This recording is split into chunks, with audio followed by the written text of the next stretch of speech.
Bah oui, il est important de bâiller. Il est important de bâiller. Et je le redis une troisième fois, bâillez quand votre corps le demande, bâillez. Alors bien sûr, ce geste peut paraître comme ça inutile.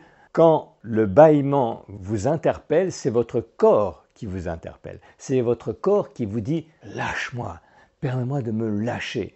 Et bien sûr, bien souvent, on lui dit « non, non, non, non, non, non ». Il y a des gens qui regardent, on ne bâille pas et on crispe, c'est-à-dire on referme brutalement la bouche, on s'empêche de bâiller et on ajoute de la tension là où on était censé laisser venir de la détente et même l'accompagner, cette détente.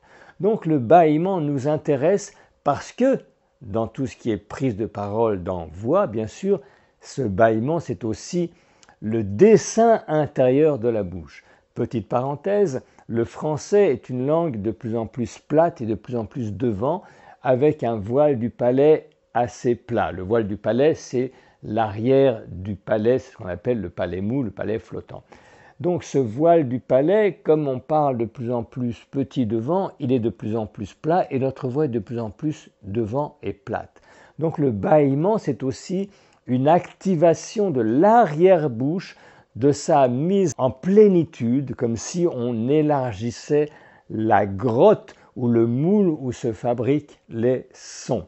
Donc le bâillement, c'est un geste non seulement qu'il faut respecter, mais qu'il faut encourager. Ensuite, chacun va se débrouiller pour le faire poliment en se détournant, etc. Mais vraiment, c'est très important.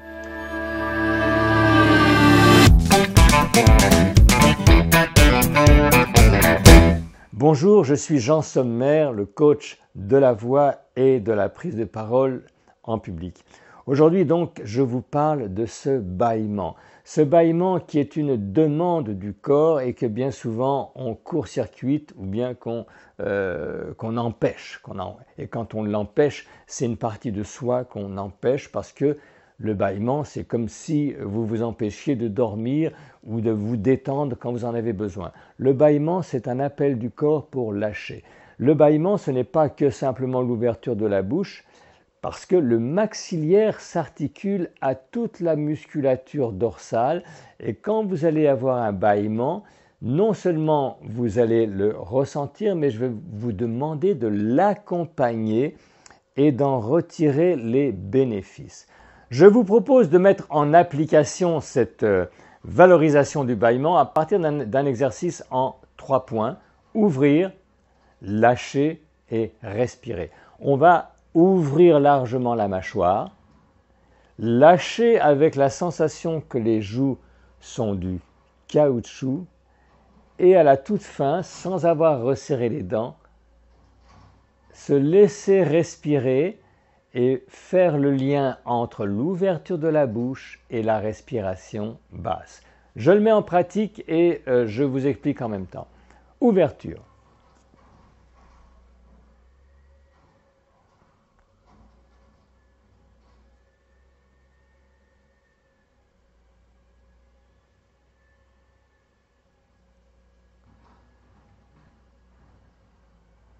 Je lâche.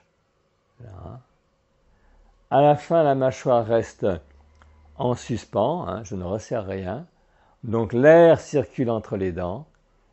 Et là, je vais laisser ma respiration, 3 respirations par la bouche. Et ensuite, émettre 3 sons simples.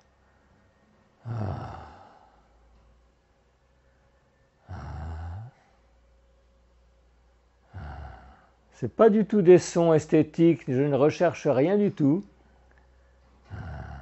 D'accord. Je récapitule. J'ai ouvert, premièrement. Deuxièmement, j'ai laissé fondre quand je faisais comme ça veut dire que je laissais fondre, fondre, fondre. Et troisièmement, ma mâchoire restait en suspens, mes dents ne se sont pas resserrées. Si dans le mouvement où vous ferez cet exercice, il y a un bâillement qui venait, laissez-le aller, surtout faites ça tout seul, ne vous empêchez pas de bâiller. Important. Et dernier bénéfice à en retirer en plus, c'est de sentir que dans votre dos, quelque chose s'est également détendu. Maintenant, voici les 5 commandements qui suivent le bâillement. 5 commandements autour du bâillement. Premièrement, ton corps tu écouteras. Deuxièmement, ton bâillement tu respecteras. Troisièmement, ta détente tu poursuivras. Quatrièmement, ton bien-être tu remercieras. Et cinquièmement, ta bouche tu ne fermeras. Toutes les fois où dans la journée vous vous surprenez les dents serrées, lâchez. Vous remarquerez que ni les animaux ni les enfants n'ont les dents serrées, ils sont dans une ouverture. Alors bien sûr, on ferme la bouche de temps en temps, mais toutes les fois que vous sentez que c'est crispé inutilement, lâchez.